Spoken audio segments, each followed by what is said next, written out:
Good day, grade 8 students. So I'm Miss Aika, your math tutor. Today we are going to discuss about the rectangular coordinate system, or also known as the Cartesian coordinate system. So we are going to encounter these terms or the mathematical terms in our next lesson. So first one, we have René Descartes. So who is René Descartes? René Descartes is the proponent of this rectangular coordinate system.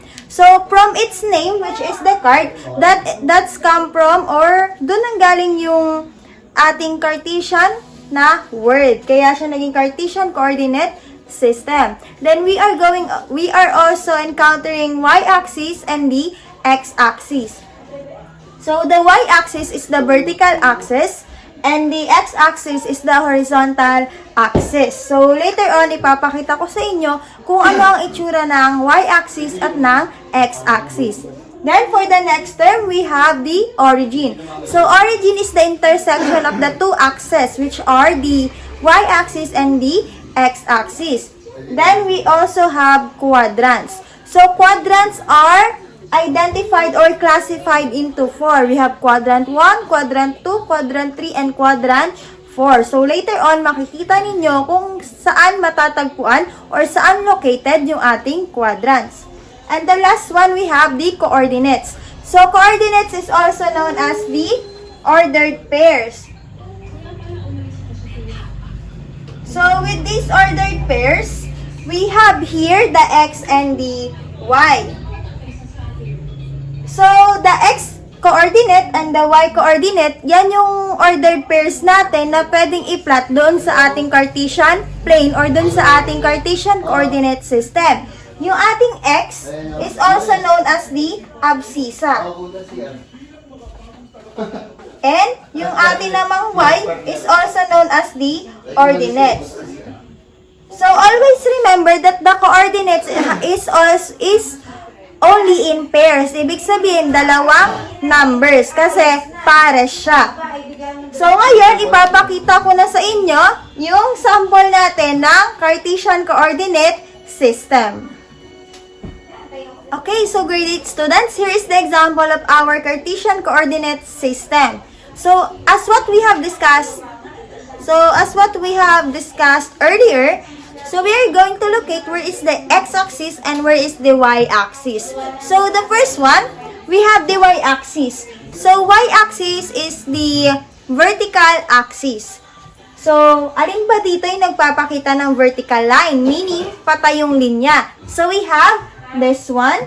So meaning, this is our y-axis. And, ano naman yung nagpapakita ng horizontal line? So, that is our horizontal axis. So, this is our x-axis, which is horizontal line or yung pahigang linya. Then, we are going to discuss the origin. So, where do you think the origin is? So, sabi kanina, it is the intersection of the two axes. So, the origin is here. So, yung pinakang intersection ng ating dalawang axes, yun yung ating origin. Then, for the quadrants, as what I have told you earlier, we have quadrant 1 to 4. So, ang location ng quadrants natin ay counterclockwise. So, we have here quadrant 1, where the coordinates are both positive.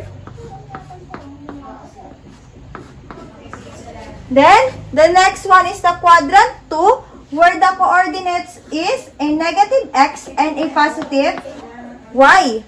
Then, for the quadrant 3, we have here both negative x and negative y. And for the quadrant 4, we have their positive x and negative x. So, yan yung mga sign ng integers na mapafind or malolocate natin sa ating mga quadrants. So, tatandaan nyo yan. Next is about the coordinates or the ordered pairs. So, kanina, sinabi ko sa inyo, coordinates have its abscissa and its ordinates. So, lagi siyang by pair, kumbaga. And lagi natin siyang ilalagay sa loob ng parentheses. For example, we are going to locate letter A. with a point of or with the coordinates of 1 and 2. So, review nyo lang yung mga geometrical terms na pinag-aralan nyo nung grade 7 kayo kung paano mag-name ng point.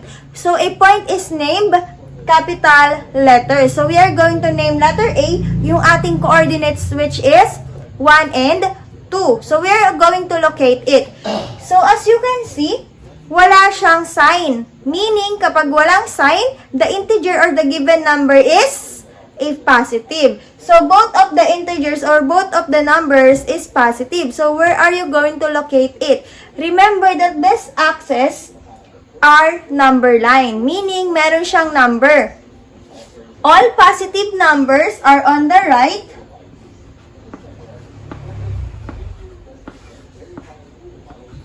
All negative numbers are on the left side of the 0, which is the origin.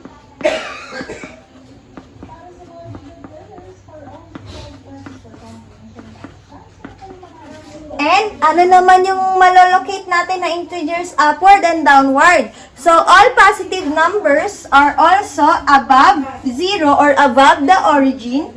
So, positive integers, yan. Then, all the numbers below the origin are the negative integers or negative numbers.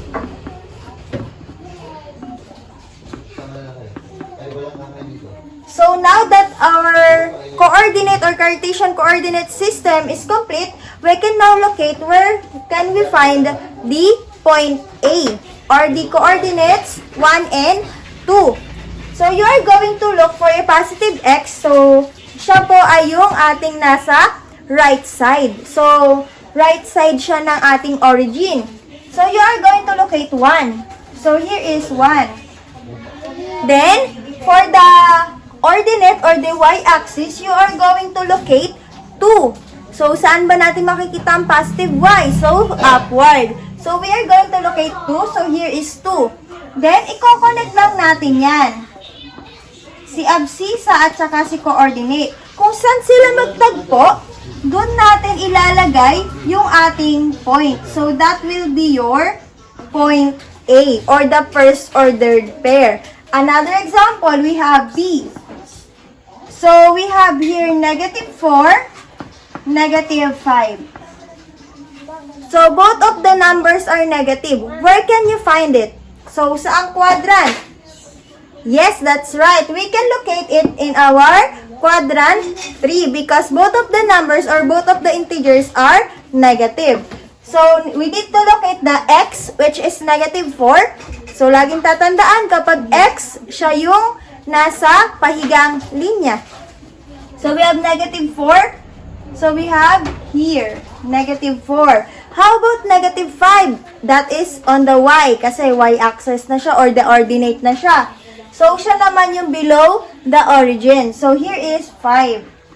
So, we are going to connect the 2 points or connect the 2 given numbers. Kung saan sila magtagpo, doon natin ilalagay yung point. So, we have there point B. So, kung medyo easy na sa inyo, yung pag-locate ng mga numbers natin, pwedeng hindi na kayo mag-draw ng broken line.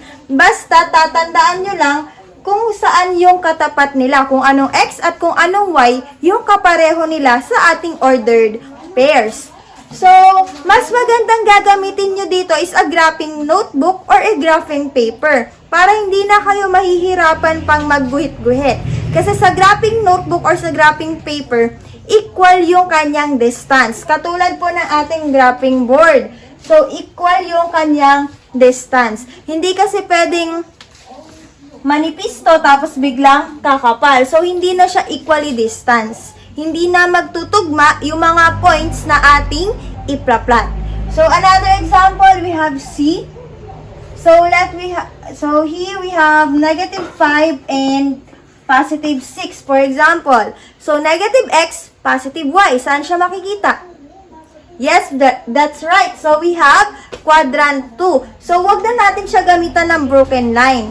So, i-plot na lang natin siya. Hanapin nyo lang yung negative 5. Then, Ang kapareha niya ay positive 6. So, sa taas siya. So, we have positive 6 and negative 5. Pag pinagtagpo, nandito siya. So, we have there the point C.